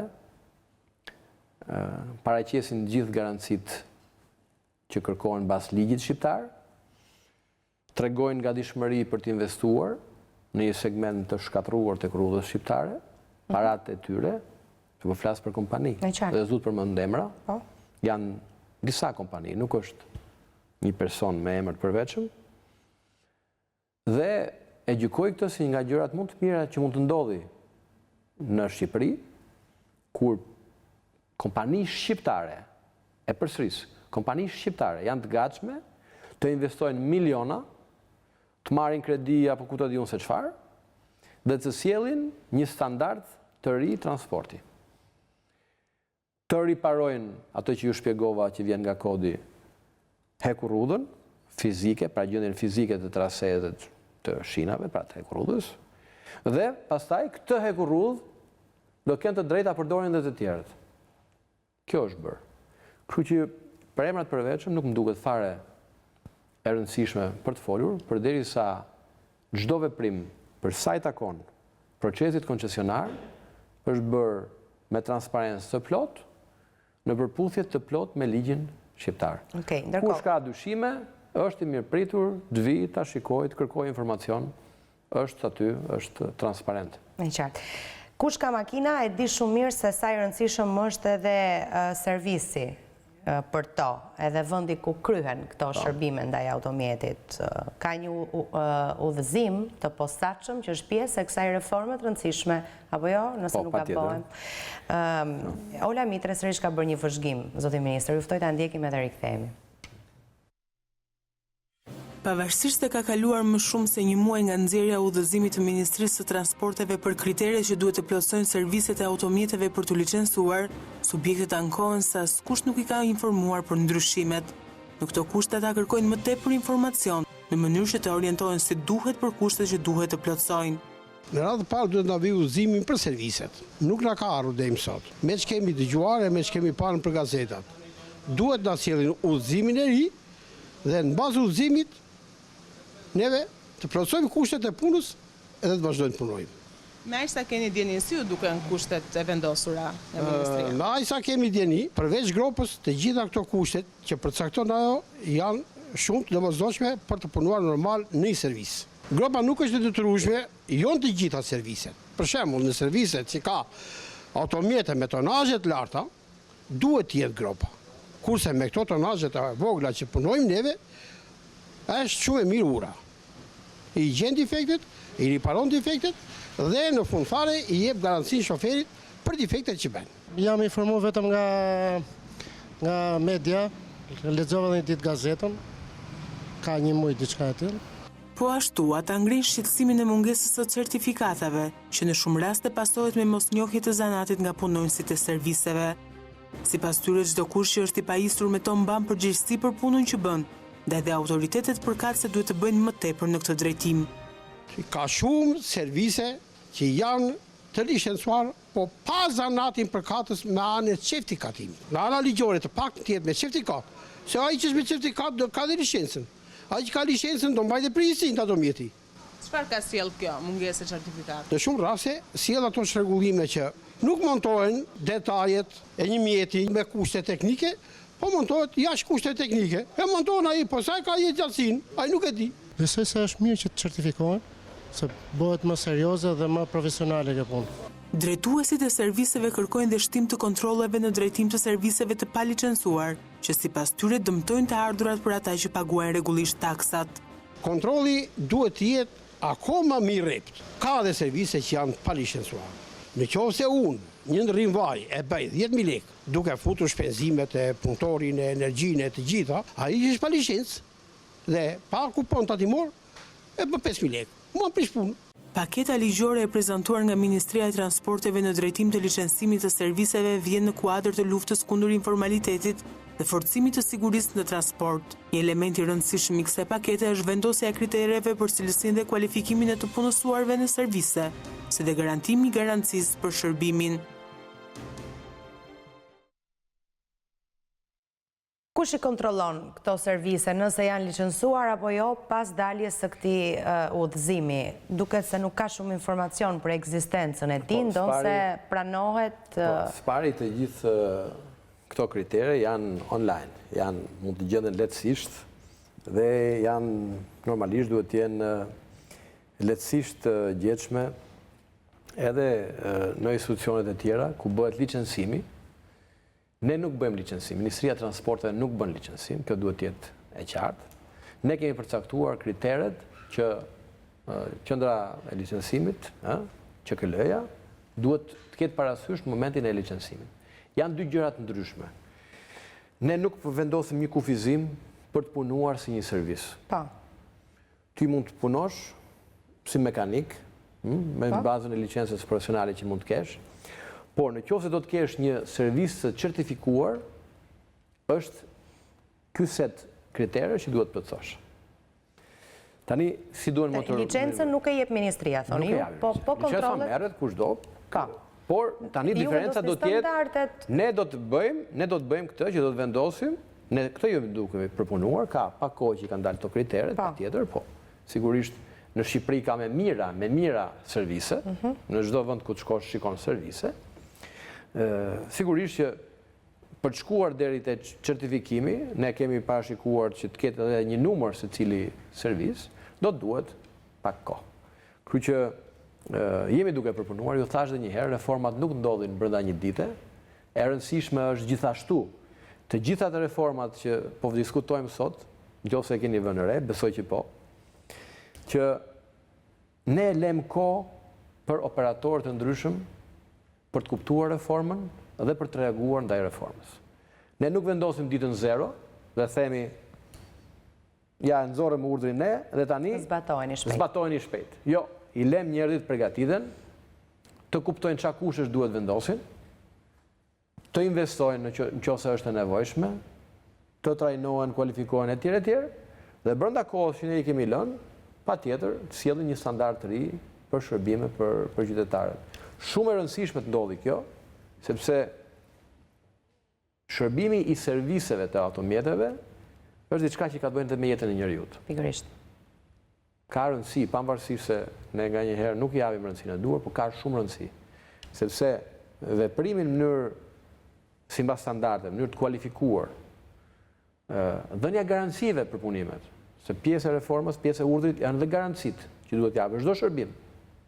Edhe për pjesët, edhe për punën, për servisin pra që bëhet. Duhet t'japësh garanci. Dhe s'mund dalësh në rrugë ai të dali prapë po themi koka e zbarrës se thotë ai unë s'e njoh fare, si s'më fare. Pra, çështja e garancisë është e domosdoshme. Të gjitha pra këto janë e bëjnë certifikimin e pikave të servisit të automjeteve si një pjesë shumë të rëndësishme të... Pa kush e kontrollon, dua të di unë? Institucioni që ju drejtoni apo jo? Ministria nuk ka kapacitete për të monitoruar të gjithë sistemin. Ne monitorojmë mënyrën si funksionon sistemi dhe ndërhyjmë nëpërmjet akteve nënligjore. Normalisht, këtë duhet ta bëjë Drejtoria e Përgjithshme e Shërbimeve të Transportit, e cila edhe ajo po përgatitet me trupën e inspektorëve që ka për t'u angazhuar dhe për të bërë inspektimet e nevojshme. Por sigurisht që do duhet pak kohë për të arritur në momentin që të gjithë to pika servisi që duan të certifikohen, ta realizojnë këtë punë dhe pastaj sigurisht filloj monitorimi i standardeve që kanë arritur këto pika. Dy çështjet e fundit, zoti ministër, që unë kam përzgjedhur të diskutojmë, janë edhe ato që duhet të mbeten në mendjet e njerëzve. Sinjalistika dhe siguria në rrugë dhe portet, aeroportet dhe investimet. Ju, duke nisur me sigurinë sinjalistikë në rrugë, jeni dëshmitar të faktit, ashtu si dhe unë edhe si të gjithë shqiptarët, të aksidenteve të shumta rrugore që ndodhin. Më i fundit u regjistrua vetëm pak ditë më parë, 2 fëmijë të vegjël humbën jetën në natyrë mbetje e plagosur bashkë me fëmijën tjetër 1 vjeç. Në një nga ato akset rrugore ku të shpeshta kanë qenë aksidentet dhe ku gjithmonë është thënë se fajin për to se një nga shkaktarët e shënimit të aksidentit të radhës ka qenë mungesa e sinjalistikës në rrugë. Çfarë po bëhet në këtë drejtim? Shumë është bërë në fakt, dhe akoma më shumë do bëhet në të ardhmen. Së pari njerë duhet të shpreh dhimbjen e thellë për rastin konkret që përmend, një rast tragjik, humbje jetësh të fëmijëve. Sigurisht që po zhvillohet një hetim për rastin konkret dhe uroj që sa më shpejt të kemi konkluzionet e këtij hetimi. Por për te këtij rasti, dua të them që çështja e sigurisë në rrugë është absolutisht prioriteti kryesor i investimeve që Ministria e Transporteve dhe Autoriteti Rrugor Shqiptar ka pasur që në vitin 2013, që me fillimin e këtij mandati. Dhe kjo është Jo vetëm një çështje që thuhet me gojë, por reflektohet edhe në mënyrën si janë administruar investimet. Ka pasur një rritje në vitin 2014, 3 fish krahasuar me vitin më përpara për sa i takon investime në sinjalistik. Në vitin 2015 ka pasur gjithashtu një rritje 3 herë. Në rang vendi? Në rang vendi. Në rang vendi. Dhe çfarë është bërë? Është ndërhyrë në akset kryesore që ka, rrugore që ka vendi. Aksi i parë ka qenë Rrogozhin Butrint. Dhe kjo ndodhi përpara sezonit turistik dhe u ndje nga të gjithë pushuesit që përdoren rrugën drejt zonës Vlorë-Sarand. Aktualisht që po flasim, janë 2 segmente tjerë që po realizohen. Është segmenti Rrogozhin-Kapshtic edhe Fushkruj, Hani Hotit dhe patjetër edhe Muriqani. Besoj që edhe kontrata që do të realizohet së shpejti me shumë operatorë të ndryshëm, kontrata mirëmbajtje, sepse sinjalistika dakord, po duhet edhe mirëmbajtja. Projekti, do thoja, më mirë të themi, me Bankën Botërore për $130 milion për 5 vitet të ardhshme, ka pikërisht të qëllim që të rrisi situatën e sigurisë në rrugët e vendit. Do të jetë për 5 vite, siç e thash, dhe do të sjellë një standard krejtësisht tjetër në mënyrën si mirëmbahen rrugët e vendit. Edhe në mirëmbajtje kemi rritur mbi 2 herë investimet çdo vit krahasuar me vitet më parshme. Për shumë arsye, s'pari për truetur investimet e mëdha që janë bërë në rrugë, pra një aset i madh kombëtar, rrugët e vendit, por edhe për arsye të sigurisë, sepse mund të kesh një rrugë e cila mund të jetë ndërtuar shumë mirë, me standard, por nëse nuk e mirëmban ajo të ka dalë jashtë standardit. Thuaj ministrit inspektoi pak rrugën e Kombit, thot një zotëri që na ndjek, dhe pastaj të flas, janë bërë mbi 20 ndërhyrje të paligjshme aty dhe askush si ka ndaluar. Jo vetëm, por zotëria ngre një problem shumë të madh, në fakt, që nuk ka të bëjë vetëm me rrugën e Kombit, po është një fenomen... Mesazhi shihet aty, në fakt është i njëjti zotëri që ngre dhe problemin e taksive 8+1 që unë vendosa t'ju bëj më vonë për shkak se dua të mbetemi tek çështja e rrugëve një herë pastaj.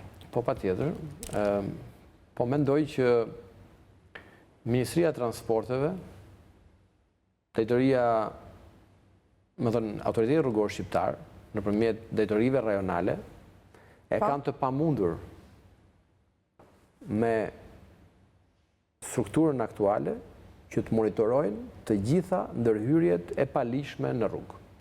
Qoftë për sa i takon dëmtimit të sinjalistikës,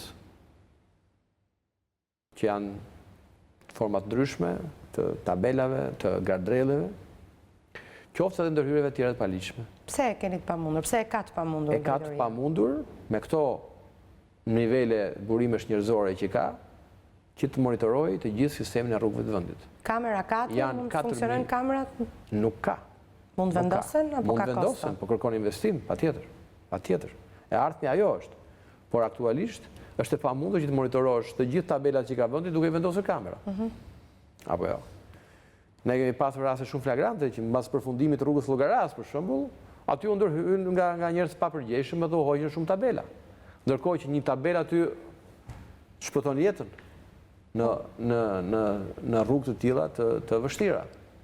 Pra duhet të them që çështja e sigurisë rrugore, pa diskutim që është përgjegjësi së pari e qeverisë, e Autoritetit Rrugor Shqiptar, e Policisë Shtetit, sepse dhe ata monitorojnë edhe vendosin rregullat e duhura në respektimin e sinjalistikës, por është edhe një çështje e qytetarëve. Është një çështje publike. Nëse duam që të kemi një siguri të lartë, qytetarët do të jenë partnerë me ne. Dhe unë kam bërë vazhdimisht të thirrje publike. Që vërtet. Që qytetarët të jenë edhe ata roje, jo në kuptimin që shkojnë fizikisht atje. Minimum mos shkatrojnë. Por të ndërgjegjen mos të shkatrojnë, sepse shkatrimi sinjalistikës sjell humbjen e jetëve, siç është rasti i pa lumtur as pak i humbjes jetës të 2 fëmijëve. Edhe aty kemi një ndërhyrje. Në këtë gardrel. Po ka dhe ndërhyrje tjera, po në atë aks. Në trafik ndarse në keni fjallë? Në trafik ndarse. Nëse po shohim pamjet pikërisht të këtij aksidenti në Bërselin. Ka shumë pika karburanti. Nuk flet njëri për këtë. E di sa pika karburanti ka Shqipëria? Ka 1400 pika. 1000 prej tyre janë në rrugët kombëtare. Rrugët kombëtare janë 3700 kilometra. Sa i bie mesatarja? 1 pikë karburanti në 3,7 kilometra. Po kush duhet ta ndalojë? Në cilin vend të botës, po s'janë ndërtuar këto. Për shembull, përgjatë rrugës që ndjek qytetari nga pika doganore Kapshticës drejt Selanikut, një rrugë që unë e përshkova vetëm pak ditë kohë parë, nuk kam parë asnjë pikë karburanti me thënë të vërtetën. Po si? Dhe atë bëra pyetje, si ka mundësi? Dhe këtë standarde kemi bërë në fakt. Ne kemi vendosur standardin se si duhet bëhen pikat e karburantit. Ja kemi miratuar para pak kohe. Por t'i kthehemi shifrave. Po. Janë 1000 pika karburanti në 3700 kilometra. Shikoni çfarë mesatare ka. Si mesatare çdo 3,7 kilometra. Në këtë segment këtu, në 37 kilometra, janë 26 pika karburanti. Është e paimagjinueshme. Dhe janë lënë, kanë marrë leje ndërtimi për ndërtuar në buzë rrugës, duke shkelur në flagrante kodin rrugor. Në tani nuk i lëvizni dot se ka një leje? Çështja nuk është tani për të gjykuar njëri, por duhet kuptoj njerëzit që nuk mund të veprohet kështu me rrugët kombëtare të vendit. Rrugët kombëtare kanë nevojë, shih çka kthese bërje, imagjino. Rrugët kombëtare kanë një standard caktuar. Kjo kategori rrugë duhet trajtuar në mënyrë tjetër. Shkon rrugën e kombit, shiko se sa ndërhyrje ke atje. Ndërhyn natën. Ne s'mund të monitorojmë çdo orë të ditës dhe të natës. Sigurisht që duhet një veprim më i koncertuar, më i koordinuar me të gjithë faktorët, edhe me policinë e shtetit. Dhe në rastet e dëmtimit është vjedhje e pronës publike. Po pse si jepni me koncesion, zotë ministër, kështu përgjigjen ata që... Jemi përpjekur, edhe po përpiqemi. Rrugën e kombit, presim të japim me koncesion. Po rrugën e Arbrit? Edhe rrugën e Arbrit gjithashtu. Po të kthehemi pak tek sinjalistika. Po, do flasim. Se është shumë e rëndësishme. Është jashtëzakonisht shumë e rëndësishme. Dhe ju them përsëri një shifër tjetër. Nga 1000 pika karburanti në rrugët kombëtare, jo në gjithë vendin, se në gjithë vendin janë 1400. Sa mendoni ju se janë me leje hyrje dalja në rrugë? As 10% e tyre. Pra shikoni çfarë situate e trashëguar. Që duhet rregulluar patjetër. Nuk mund të jenë të gjitha funksionale, nuk mund të përdorin, mund të kenë akses në rrugë kombëtare të gjithë këto pika karburantesh. Dhe jam i bindur që janë shumë më tepër pika që ofrojnë shërbime tjera, që mund të jenë ato servise, mund të jenë restorante, të gjitha përdorin rrugët kombëtare. Do ndërhyni, të eliminoni televizit, ne kemi një koncept, kemi filluar, edhe pse ka një leje, po nuk është çështja të zhdukur, sepse duhet ta kemi nga vendi ku janë. Ti zhdukni nga vendi ku janë, ti zhvendosni. Qëllimi jon nuk është të zhdukim askënd, as pikat e karburanteve. Qëllimi jon është të vendosim një standard që të kuptohet që një pikë e tillë karburanti, në qoftë se nuk respekton standardin e hyrjes dhe daljes nga rrugë, ose daljes dhe hyrjes në rrugë, përbën rrezik për jetën e qytetarëve. Nuk mund të jetë një aktivitet normal, ekonomik, për 26 pika karburanti në 37 kilometra. Çfarë do bëjnë ato pastaj? Do fillojnë evazion, do fillojnë, ku do diun, të gjitha format e mundshme që të mbijetojnë. Pra, ne kemi filluar, kemi përgatitur standardin e pikave të karburantit, miratuar me VKM, kemi filluar, kemi përcaktuar peshën specifike të gjithë elementëve që duhet të ketë për një objekt që vendoset në perimetrin e rrugës. ARSH-ja ka kohë që është duke bërë pikëzimin e të gjithë pikave të karburantit, duke filluar nga ky segment që po shohim këtu. Pra do zhvendosen ato? Dhe do thotë që nga këto 26 pika, kaq prej tyre i plotësojnë kushtet, të tjerat nuk i plotësojnë. Pse duhet shëmbën? Mund vendoset gardreli, mund vendoset shina mbrojtëse, trafikndarësja, si e thoni ju, dhe ai mund të merret me një aktivitet tjetër, jo domosdoshmërisht këtë akses në rrugë. E qartë, ndërkohë opozita ju akuzon vazhdimisht juve si qeveri, po edhe ministrin tuaj, se nuk keni bërë asgjë në këtë drejtim, po mbi të gjitha thot, vazhdon zoti Berisha, e tha, besoj keni dëgjuar në parlament e ndjen e kaluar, se nuk keni ndërtuar asnjë rrugë. Dëgjojmë pak zotin Berisha dhe rikthehemi. Në 3 vjet nuk u tregon shqiptarëve se ke ndërtuar 1 kilometër rrugë të vetme. Në 3 vjet u tregon turpin më të madh se po ndërton 900 metra rrugë, 930 metra rrugë me $9.9 milion.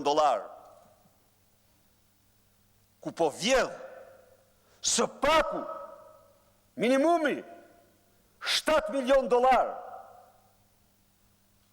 Po ndërton 930 metra rrugë në linë. Në linë. Me $9.9 milion. Në një kohë që çmimi i tunelit Krapës, i kilometrit tunelit e Krapës, është gjithsej $10.sa milion. Po ndërton. Megjithatë, akoma s'ke qenë i zoti, s'ke patur fuqi, s'ke patur zotësi,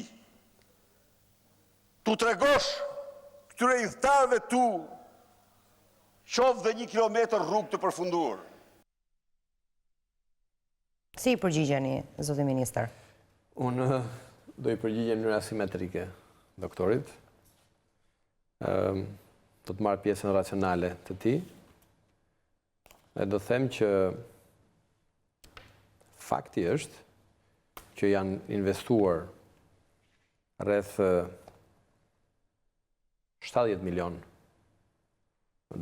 këto 3 vite dhe kanë përfunduar rreth 200 kilometra rrugë. Unë jam i konceptit dhe kam thënë dhe në parlament shumë qartë që kilometrat e rrugëve nuk janë treguesi më i mirë i zhvillimit të infrastrukturës apo i standardeve të saj. Kilometrat tregojnë për një menaxhim sasior, që shpesh herë është i nevojshëm, po aq sa është i nevojshëm edhe një trajtim cilësor i tyre. Fakti që ka nevojë për kaq shumë investime për sa i takon sinjalistikës rrugore, për sa i takon sigurisë rrugore, për sa i takon mirëmbajtjes rrugore, tregon që ne si kemi investuar paratë si duhet. Sot që flasim, ka një hendek prej 80 milion eurosh për t'u hedhur në rrugët që ka vendi, që janë investuar dhe janë përfunduar, për t'i sjellë ato në situatë normale mirëmbajtje. Se ka mirëmbajtje rutinë, ka dhe mirëmbajtje periodike që është ndërhyrje më e thellë. Vetëm i lutem shumë i lumtur, shkurtimisht sepse nuk dua t'i lëm pa përmendur atë çështje që unë përmenda pak më. Unë mendoj se treguesi më i rëndësishëm për të përgjigjur në këtë rast është trendi i aksidenteve. Veçanërisht atyre me vdekje. Absolutisht. Ja ku është grafiku, ju mund ta shikoni. Vitin 2012 ka pasur 333 të vdekur në rrugët e vendit. Në 2013 295, në 2014 264. Që ishte viti që ne vum objektivin të ulim me 20% aksidente, dhe në 2015 ka pas 270, pa kemi një rritje të lehtë me 6 raste të vdekurish. Sigurisht që kjo nuk është gjithçka, objektivat janë për shumë më tepër dhe ne duhet të shkojmë. Ndërkohë njerëzit teksa pyesin dërgojnë edhe foto nga aksidentet të ndryshme që ndodhin në vend. Çfarë do të bëhet me rrugën e Arbrit, me atë të Kombit, me bypassin e Shkodrës? Rruga e Kombit është në një proces tenderimi. Kompanitë pjesëmarrëse kanë kërkuar të shtyhet 3 javë dita e hapjes së ofertave. E kemi pranuar këtë. Pra nga data 9 që ishte sot për të hapur ofertat, do pritet edhe 3 javë të tjera, se është një kërkesë normale e kompanive dhe duhet ta respektojmë, është ligjore. Pra të presim, urojmë të kemi një ofertë racionale, optimale për këtë rrugë. Për rrugën e Arbrit, siç e dini, kemi një ligj të veçantë për të negociuar me palën kineze që ka sjellë një ofertë. Në gjykimin e Ministrisë Transportit, dhe të Ministrisë së Financave, dhe të Ministrisë së Ekonomisë, oferta ka qenë e lartë dhe e papërballueshme nga ana e buxhetit shtetit. Për momentin, ndoshta në të ardhmen mund të jetë situatë tjetër. Vazhdojmë bisedimet me ta për të ulur ofertën, për të ulur atë. Pa sukses, mund të them, deri tani. Shikojmë, kemi edhe një raund tjetër me ta. Ndërkohë që kemi po administrojmë edhe po flas për rrugën e Arbrit, ndërkohë që po administrojmë edhe një kërkesë nga një grup nga një ndërmarrje kompani shqiptare, e cila mendon se mund të japi një ofertë shumë më të mirë për të ndërtuar këtë rrugë. Okej. Shkurtimisht. Okej. Kalojmë tek çështja e fundit, portet, aeroportet dhe investimet. Zotë Ministër, kemi 3 porte, i Durrësit, Shëngjinit dhe Vlorës, me kapacitete super modeste, apo jo? U tha se porti i Shëngjinit do i jepej Kosovës, pastaj u tha se do i jepej kinezëve. Kush e tha këtë? U përfol, dhe pastaj nuk pati asnjë investim në të. Çfarë ndodhi dhe çfarë do të ndodhë me këtë dhe me portet e tjera? Janë bërë, ka mbaruar një kalat e re, ka pasur investime në infrastrukturë, ka pasur investime në mjetet e portit, ka pasur shlesionet e veta që të diktuara dhe nga zhvillimi ekonomik dhe nga konjunkturat e tregtisë rajonale. Është miratuar gjithashtu një port jahthesh brenda portit të Shëngjinit, që besoj do sjellë një volum të ardhurash më të lartë për këtë port. Sigurisht që me që përmendët portet e jahteve, sa licenca janë dhënë për portet e jahteve deri tani? Janë disa në proces, janë disa në proces. Është dhënë kjo që sapo ju thash, është miratuar një port jahtesh në zonën veriore të portit aktual të Durrësit. Në Kavaj, në Synejt Kavajës është gjithashtu një tjetër, janë në procedura vlerësimi edhe dy kërkesat tjera për porte në jug të vendit. Këto janë... Ka ligj që parashikon tarifat për to, Zotë Ministër? Jo, për momentin nuk ka... Incentiva, për shumë si që ka Malizi që nafta që furnizon jahtet është pa akcizë edhe ushitet me gjysmën e çmimit të Bashkimit Evropian? Sot ne nuk e ofrojmë shërbimin e bunkerazhit, jemi duke përpunuar temi kriteret se si mund të ofrohet ky shërbim. Është një shërbim fakt që duhet të ekzistojë, jo vetëm bunkerazhi, por edhe shumë shërbime tjera për industrinë e detit, qofshin pra anije tregtare, anije peshkimi apo varkat turistike. Sigurisht që këto vinë gradualisht. Ndërkohë ka një diskutim tek porti i Durrësit, thuhet, përflitet edhe këtu, se po favorizohet më shumë se kompanitë shqiptare, një kompani gjermane, dhe se kalon pa punë këto shqiptarët. Si është e vërteta? E vërteta është që aty është një kompani koncesionare, ka marrë me koncesion terminalin Lindor, punon aty, ka një kategori të caktuar mallrash që operon. Pretendimet janë që nga disa stivador shqiptar, kompani shqiptare, që këta nuk i kanë të drejtat, po gjërat janë të shkruara, e zeza mbi të bardhë. Në qoftë se ata kanë ndonjë pretendim, janë të lirë të shkojnë ta kontestojnë në gjykat. E qartë. Aeroportet, marrëveshjen me koncesionarin e aeroportit ndërkombëtar të Tiranës Nën Tereza për heqjen e ekskluzivitetit, sapo u kalua në komisionet parlamentare, javën që vjen pritet të kalojë edhe në parlament. Opozita ndërkohë pretendon, Zoti Ministër, se po ndikon e gjitha kjo në buxhetin e shtetit. Ju thoni të kundërtën, si e faktoni këtë? E faktoj duke ndjekur logjikën ekonomike, në mënyrën se si mund të ndikojë aeroporti i Rinasit në buxhetin e shtetit. Është e rëndësishme të themi se cili ka qenë parimi bazë i arritjes së kësaj marrëveshje. Ka qenë që periudha e shtyrjes së koncesionit, ose efekti i saj, të ishte i barabartë me përfitimet që ne do kishim nga hapja e aeroporteve tjera. Pra dëmi që i shkaktohet aeroportit të Tias, themi, dëmi, të ishte barabartë me përfitimet që do kishim ne nga aeroportet e tjera. Kështu që në këtë këndvështrim, ajo e ardhur që do vi nga aeroportet e tjera që do hapen, do të kompensoj një ulje të mundshme të nivelit të ardhurave nga aeroporti i Rinasit. Kështu që nuk ka asnjë impakt në buxhetin e shtetit. Sa do të preket çmimi i biletave dhe sa do të ndikojë në hapjen e tregut? Mendoj që çmimi i biletave ndikohet nga hapja e tregut. Dhe pa diskutim që ekzistenca e aeroporteve të tjera në vend do të ndikojnë për këtë gjë.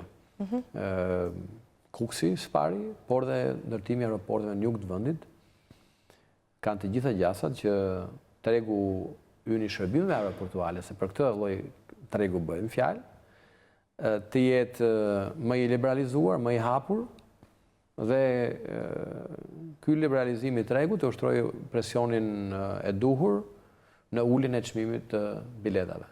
Por sigurisht të gjitha mundësitë për të parë edhe në nivelin e aktual të tarifa në aeroportin e Rinasit nuk është të zauruar i plot. Do të shikojmë, kemi filluar një proces, do të shikojmë çfarë hapësira ka me qëllim që aeroportin e Tiranës ta bëjmë edhe atë sa më të konkurrueshëm krahasuar edhe me aeroportet e ngjashme, që janë aeroporte premium quhen, të rajonit të vendeve veçine. Prisni diskutime të ende në parlament për këtë? Po patjetër. Debat? Në ndjenjën time do shqyrtohet ndryshimi i kontratës, që është një ligj. Unë